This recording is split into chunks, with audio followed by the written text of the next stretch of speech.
Madam Speaker, I wish to first of all thank my cabinet and parliamentary colleagues for what I consider to have been yet another tremendous performance by each one of them. And I believe they all gave an excellent account of both their ministerial stewardship, but also equally critical, their constituency stewardship. And I'm very pleased with the profoundness of their contribution and deliberations, and I want to thank them for their continued support. Because as you know, Madam Speaker, the process which I have adopted in preparing this budget is one of participatory involvement. Every single member of Parliament and Cabinet has a part to play in the process. I also want to thank the number of Dominican citizens who have come out publicly and through text messages and other postings have welcomed this budget and the contents of the budget. Take into consideration, Madam Speaker, the reality within which we live in today. There are serious challenges confronting the world, and I believe at every turn, this Labour Party administration has responded to the concerns and the interests of the people of Dominica.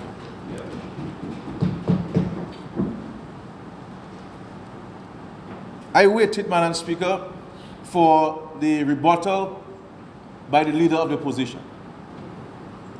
I waited, Madam Speaker, not to expect anything of substance to come from him or from them. But what I wanted to see is whether he would have simply given us a copy of that which was presented by the leader of the United Workers' Party the night before. But you could have, you saw, Madam Speaker, based on what was said the Tuesday night and what was said the Thursday morning, were at variance with each other. The leader of the opposition did not even give any recognition to say, well, on Tuesday night we discussed this and we presented that. He paid no attention to anything which the leader of the United Workers' Party said at the Ara Council Culture.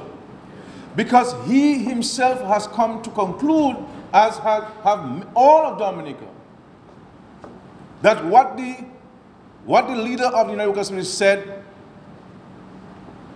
summed up to nothing. Total nonsense, Madam Speaker, if I'm to use that word in the Parliament. But if the management of Dominica, if Dominicans and the future of Dominica was a hide-and-seek game, we could take it lightly. But I believe it is important for us to pay close attention to what they do and to what they say and to what they say they will do. Because, Madam Speaker, these guys' only interest, the opposition's only interest, and the Workers' Party's only interest is their personal interest. They're not interested in the way of life of Dominica or Dominicans. They have ridiculed the fact that the government is removing the duties on adult pampers. They're ridiculing it. But, Madam Speaker, when I went to the hospital and I encountered a senior citizen, and a doctor was saying to me, my mother uses so many pampers every day, and it is expensive. And mine just finished, and I had to go and take one from a patient who was leaving. I said to the minister, who was with me at the time, I said, we have to find a way to address that issue. Whether we buy pampers as a government and provide the senior citizens with it, or address issues of whatever taxation that are imposed on these pampers. And the earliest opportunity we got to address this matter, we came to the Parliament there and did it in the budget address. They have made reference to, Skerrit, take out the duties on baby wipes because I have a baby and so. That's okay. That's fine. I will benefit, Madam Speaker. But it is unfortunate that, you see, Madam Speaker, people will judge you by their own standards. They will judge you by their own standards. Because when they got money from the province of Taiwan, Madam Speaker, the venture capital fund, they designed it to benefit themselves as ministers and as supporters of the Workers' Party.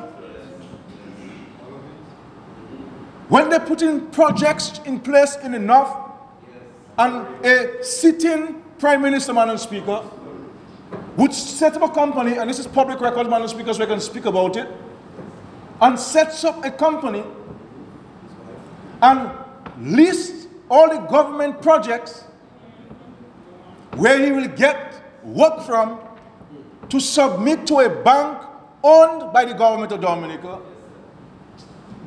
That's how they will judge you, Madam Speaker, by their standards.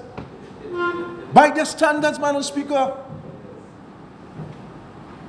And that is what this, because, Madam Speaker, when you, let me tell you something, Madam Speaker. When you look at the Labour Party, whether it's in 2000, whether it's in 2005, in 2009, and whenever the next election will call, Madam Speaker, our candidates have always made sacrifices to become candidates of the Dominican Labour Party. All of them would have left their jobs, giving up scholarships, Madam Speaker, to come forward and say, I want to represent the people of Dominica or the people of my constituency. You compare them with the Workers' Party supporters, all of them looking for opportunities. And they figure they want to come and take over Dominica. Because, Madam Speaker, when you talk about a team, it's only 11 people on the playing field, you know. So it's only there. That's what a team concept, Madam Speaker. It's only there. We're going to share among ourselves, boy. When we win, that's it. It's 11 of us or 21 of us, because you said 10 of them already, 10. So only 10, Madam Speaker. So only 11 and so on. Yeah, so 11 now. 10. So, Madam Speaker, if the people were not as important as we take them, we just simply laughed what these guys are saying, Madam Speaker. They've not been in Parliament. It's not surprising to us. Because these guys have no interest in Dominicans. They have no interest in the sufferings of Dominicans. They have no interest in creating opportunities for the unemployed of Dominica. They have no interest in finding solutions to the issues confronting Dominicans and Dominica. None whatsoever. So, if you're in opposition and you behave in that way, far more when you become in charge. If you become in charge, Madam Speaker, you have security officers who have to stand up in the hot sun to earn a living. Farmers have to go into the mountains. Into the mountains, Madam Speaker. In the mountains of Salisbury. In the mountains of Penville, Madam Speaker. Diamond in Vegas to earn a living. And these men, they do not show up for work, and they're first to go and get their salary at the end of the month. They do not work, Madam Speaker, because you have to come into Parliament to work. And the budget debate is the most important agenda item for the calendar year of the Parliament. So to miss that, Madam Speaker, tells you you have no interest in what's affecting Dominica. all you want to do, your only motivation is to come into government, Madam Speaker. They talk about, and they have said so, when they come in, they'll take out all of these social safety nets. And they say if you come to us for assistance, we'll send you to work. But Madam Speaker, the most capitalist country in the world, self-proclaimed capitalist, most capitalist country in the world, the United States of America, has one of the most ambitious and extensive and expensive and expansive welfare program. Because governments recognize whether you're a socialist government, whether you're a socialist democratic government, Madam Speaker, whether you're a capitalist government, whether you are a communist government, Madam Speaker, they all recognize that the state has a responsibility to provide for those who cannot provide for themselves at any particular time. But this is who Linton is. He doesn't care about people. This man doesn't have love for people. He doesn't have love for people. So he doesn't understand. He doesn't understand, Madam Speaker, the struggles of people. Because all he has to do is go in the studio for 3 hours and make $5,000 for the weekend, Madam Speaker. A man who says he has never held any serious job in Dominica because nobody wants to employ him. Everybody knows his skills and nobody employs him. But if everybody knows your skill and they employ you, Madam Speaker, it means therefore that they know that you're not competent to hold the jobs that you apply for. You're not qualified for it. But he has paid off his mortgage, Madam Speaker, in full. He has 3 vehicles, Madam Speaker, all paid for, Madam Speaker. He's living large in the country, Madam Speaker, but he's saying the country, things tight. And all of the tens of thousands of dollars that they've raised, not one Dominican has benefited from it, Madam Speaker. When we were in opposition for 25 years as a Labour Party government, Madam Speaker, we went out and fetched opportunities for Dominicans. We gave scholarships. We built homes. We brought overseas doctors to Dominica and provided medication and health care to our people. We built roads, Madam Speaker. We went to the race funds to build roads. Roasting chicken, Madam Speaker, to build roads in constituencies. You're telling me with all of this money that you raise, not one person in Marigot can say that the Workers' Party helped me. Not one person can say that. Not one person in the Caribbean territory can say that the Workers' Party helped me to do this or to do that. Because it comes down to one and a couple points, that they only care about themselves and they have no love for the people of this country, Madam Speaker. I thought they would have been here to, even if it's an aside, to say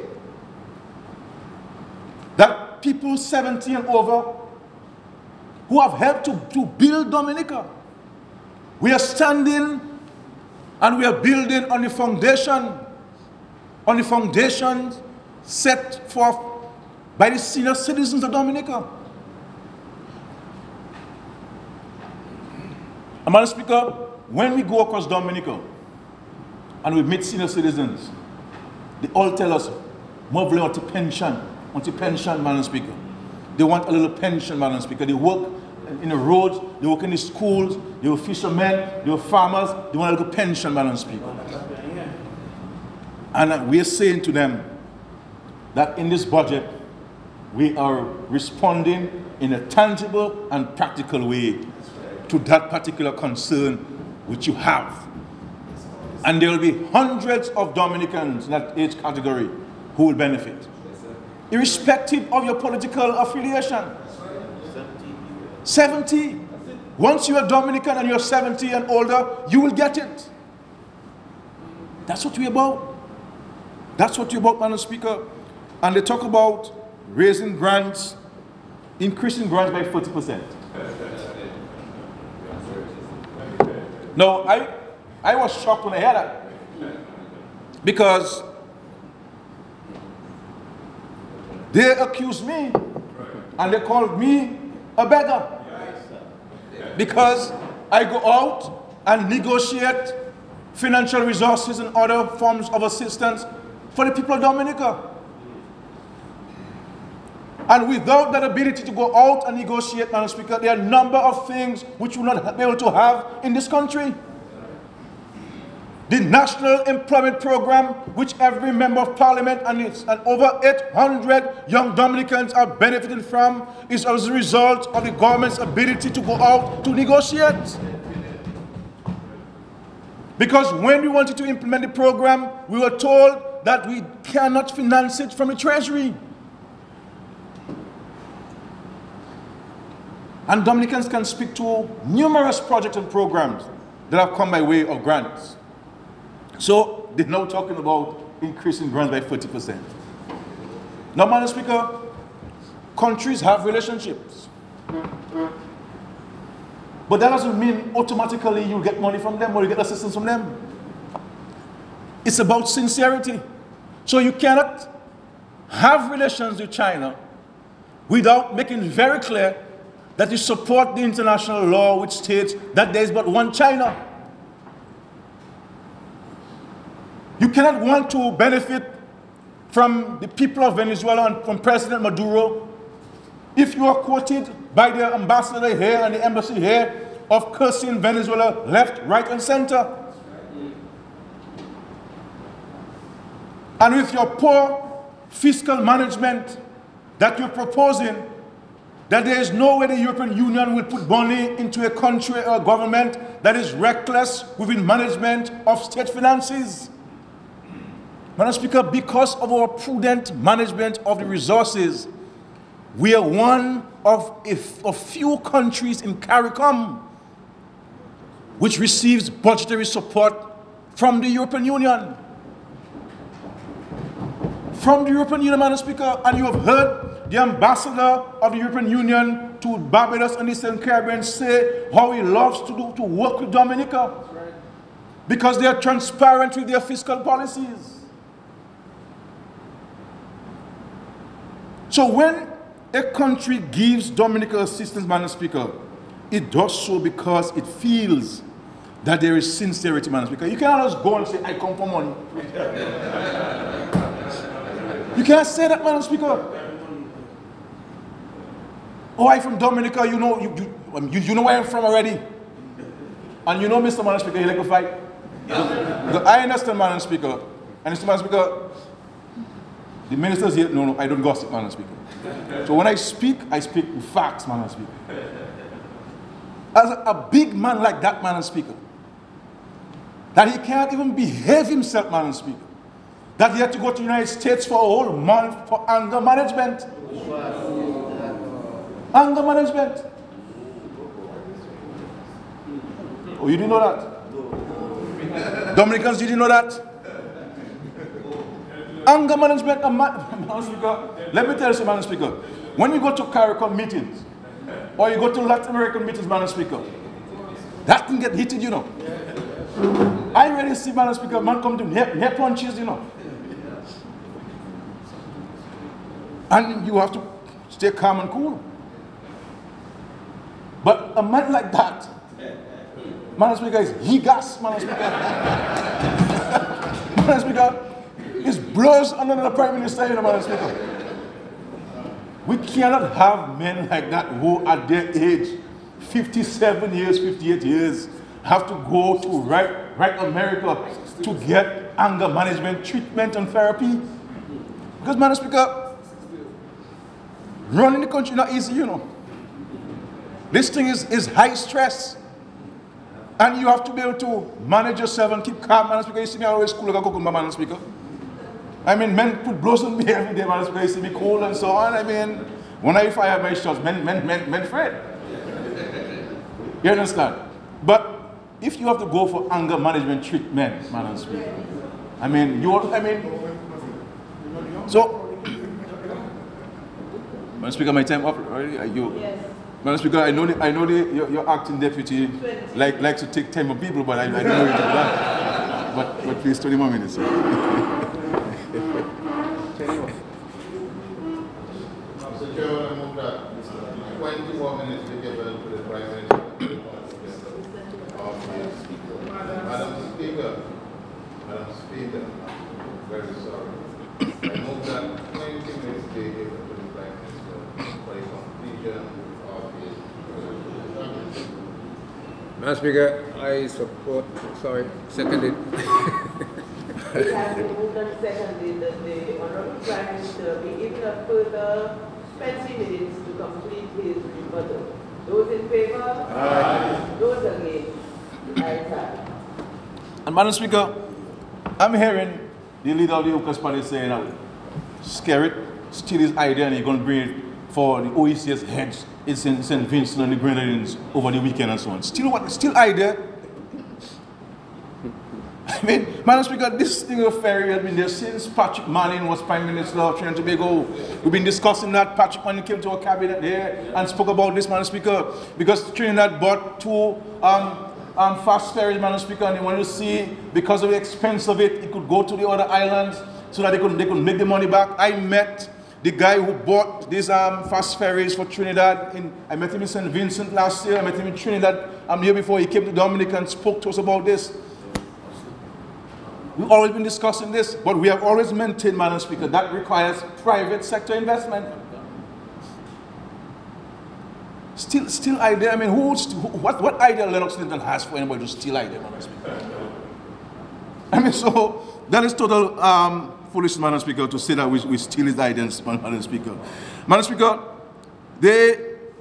we have presented the budget here, for example, in terms of tax relief, which will see the removal of 1,508 people from paying taxes. 1,508 people, Madam Speaker, and since we have made the reforms, close to 4,000 Dominicans have been removed from paying taxes altogether. It is we who came here, Madam Speaker, to the Parliament and removed the income tax on pensioners' pension, Madam Speaker. It is we who came to Parliament and increased to a minimum pension for all public pensioners. We have done this, Madam Speaker, because we understand the people of Dominica. We listen to them, we hear them, and we respond when we can respond, Madam Speaker. But I will say, and of course the package that the Workers' Party has presented, Madam Speaker, our estimate from our experts indicate that you would have to increase taxation by as much as 28.5%, Madam Speaker. And the man is not interested in fiscal policies and so on, Madam Speaker. From the start off, the objective there is to run a fiscal deficit. But, Madam Speaker, people who believe that it's okay, the government can owe, government can borrow, Madam Speaker, and recklessly, Madam Speaker, and Honourable Roosevelt indicated that the Workers' Party has said, oh, nobody can take a country for owing, Madam Speaker. But countries are taking countries to court. Countries are taking countries to court for failure to pay taxes. And courts are saying that the revenue from IATA, for example, in taxes, will go straight to a bank in New York. So you have to manage the affairs of the country in a prudent and responsible manner, Madam Speaker. There's one thing you talk politics, Madam Speaker, but there's another thing about managing the affairs of Dominica and ensuring a proper future for the country. Because lest the Dominican people forget, when we came into office in 2000, Madam Speaker, we inherited a serious and dangerous state of affairs. It was almost like we were handed a poison chalice. That's how serious the matter was, Madam Speaker. Reckless borrowing, radicalism, Madam Speaker.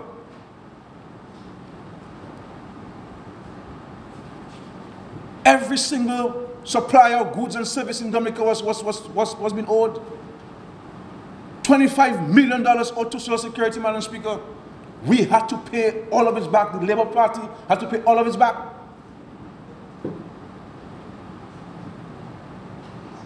Madam Speaker, they give the impression that the only place in the Caribbean OECS which has problems is Dominica.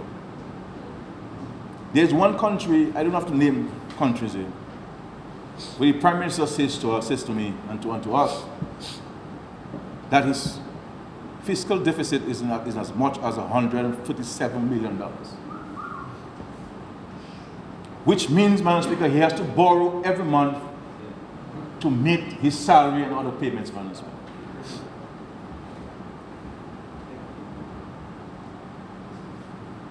Every month he has to borrow. We've heard St. Lucia, Madam Speaker, the Prime Minister said so publicly, so I can mention publicly, Madam Speaker, where he's offering a salary cut. St. Lucia is the largest economy in the OECS. It is public information, Madam Speaker, that Barbados has sent home thousands of workers. It's a real situation. But here in Little Dominica, Madam Speaker, this Labour Party administration, these men and women on this government side, Madam Speaker, have managed the affairs of Dominica in a responsible manner to the point where not one public officer has been sent home. And we're here providing them with additional assistance, Madam Speaker, additional relief. So if these guys do not love senior citizens, that's a matter for them. They do not love children and babies, Madam Speaker, that's a matter for them. But thank God, the people of Dominica continue to place in us their confidence and their trust, and they know for sure that their future will always be better secured with the Dominica Labour Party in office, Madam Speaker. And there are some Dominicans who are still clinging to the UWP because they don't like Skerrit, they don't like Labour, or because their personal interest is better off with. That's why it is personal interest. So they don't worry about Dominica. They don't worry about the students studying overseas and whether they have no assistance, Madam Speaker. They don't worry whether the roads need to be fixed. Madam Speaker. They don't worry about these things. Their personal interests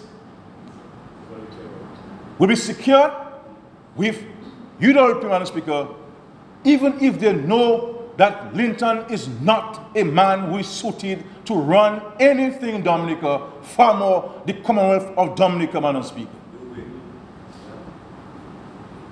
That's what it is. They're not interested in anything. They're not interested in anything, Madam Speaker, but their personal interest, Madam Speaker. But the fact of the matter is, the vast majority of Dominicans will continue to place their trust and confidence in the Dominica Labour Party. And that's why we are assured that whenever elections are called, Madam Speaker, that this party will back in this parliament, lead in this parliament, Madam Speaker, with an increased mandate of seats in this parliament, Madam Speaker. So their absence in the House is, they're using this Senator Lugay issue as a justification, Madam Speaker. But long before we took a decision to expel Mr. Lugay, Madam Speaker, they were not coming to the parliament. They were not even there to listen to the leader of the opposition present. The senator from Wesley was never in the House. He came there for a few minutes and he left. Mr. James, the member of Marigot, never came to the House. Not before, not during, or after Lugay was suspended. Ron Green, this senator, is not there. I was told by former minister, Madam Speaker, and well, let me not say that, Madam Speaker. Let me leave it alone. It's Mr. 10, so let me leave it alone, Madam Speaker. But they were not there. Because they have nothing to offer the people of Dominica, Madam Speaker. These are modern day pirates waiting at the shore for the coming of the waves to see if they can come and overtake Dominica, Madam Speaker. And you recognize Linton look like a pirate, you know what I mean? Madam Speaker. That's what it is. They're not interested in anything serious, Madam Speaker. They're not interested in anything, Madam Speaker. But we will continue to address the issues. When the farmers said that they wanted access to cheaper financing, we made monies available to the farmers at 0% and at 2%, with a 50% grant and 50% loan. So if a farmer got $50,000, $25,000 was a loan at 2%, at 0%. And the 25% was a grant. We sent hundreds of young Dominicans to study and they came back qualified.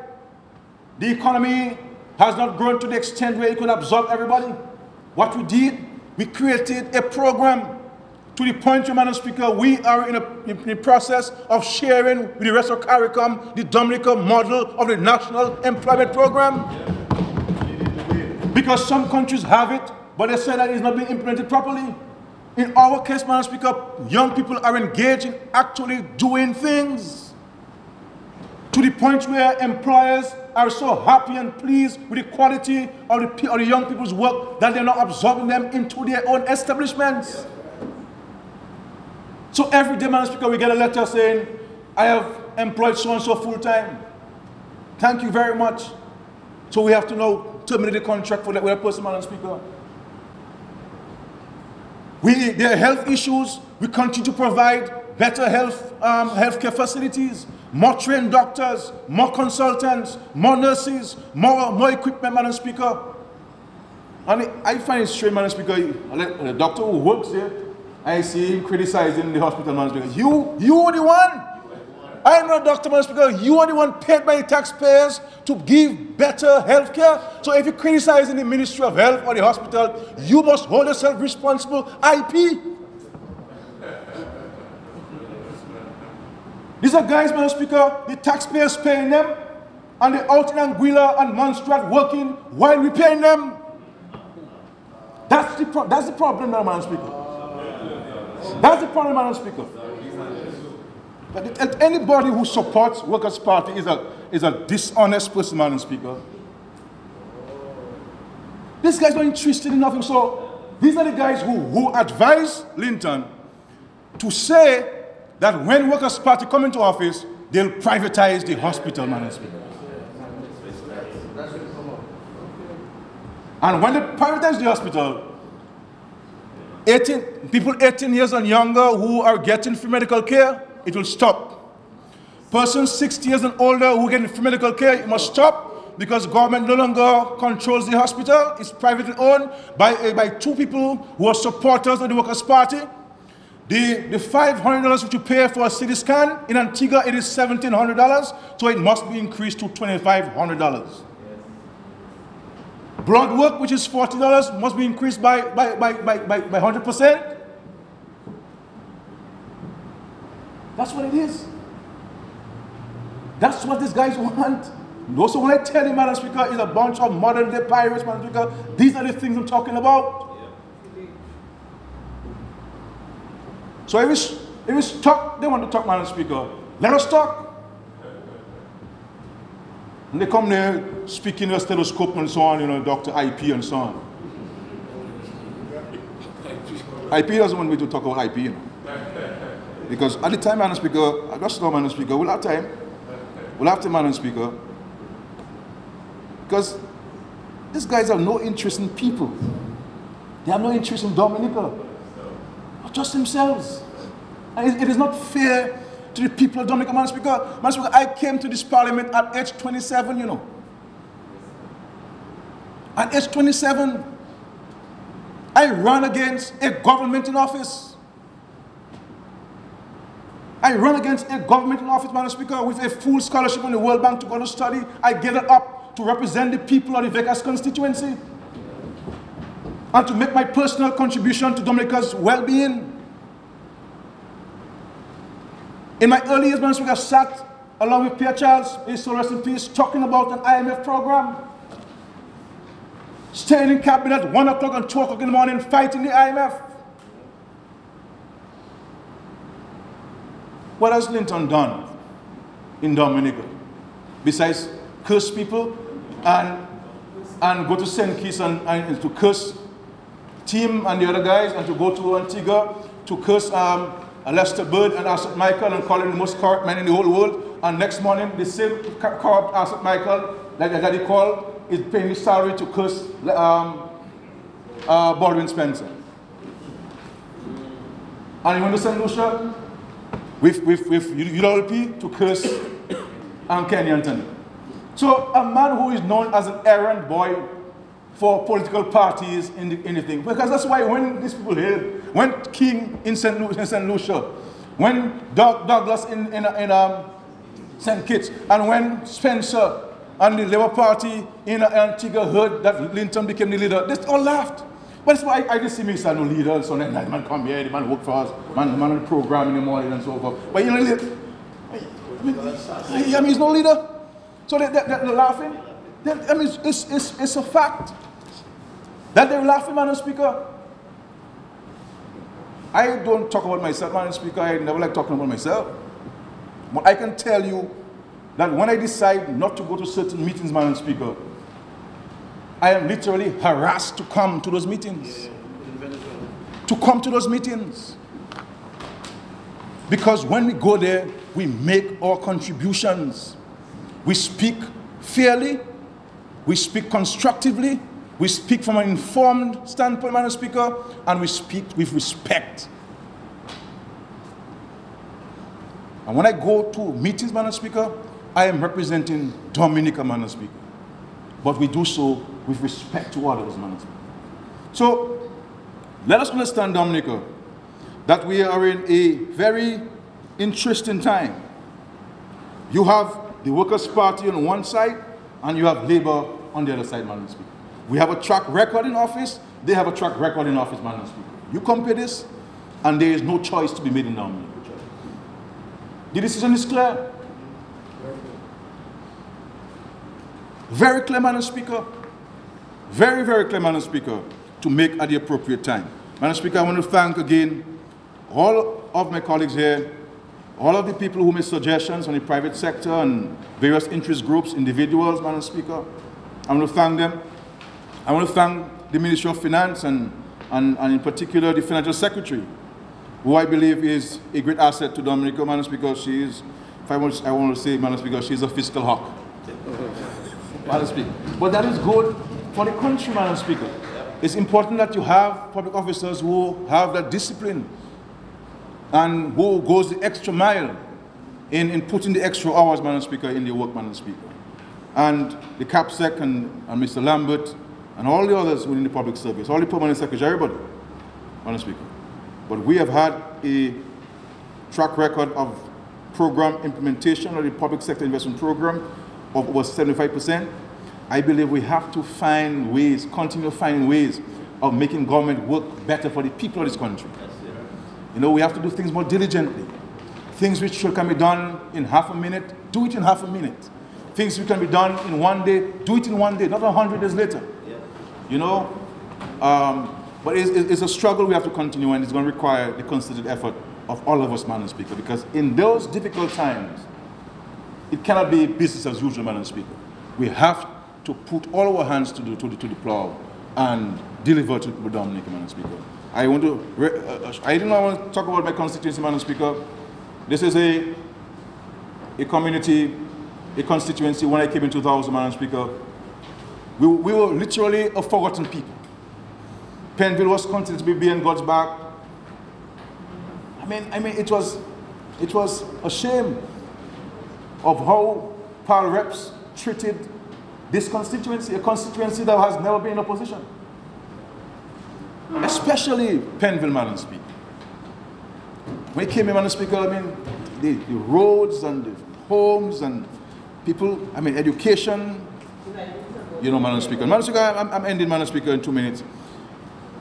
And we've done a tremendous job in this constituency. We still have a lot to be done, but I believe that the people up there are satisfied that we have done a tremendous job in seeking to transform this community, Madam Speaker. And I look forward to the continued support and the continued love, Madam Speaker, because it's important as a leader you have a constituency that provides you with tremendous support. I'm not like Linton, Madam Speaker, where in Harrigot, people don't want to hear the man. I mean, they don't want the man. If where you're from, Madam Speaker, you say you were born, people don't want to hear you. When I go to, Madam Speaker, I can sleep in any home in my constituency, including the homes of Workers' Party supporters. Madam Speaker, anywhere. I walk the streets. And in Marigot, Madam Speaker, nobody want to hear about him. They don't want him, Madam Speaker. I have not heard UDLP people promoting Linton as any leader.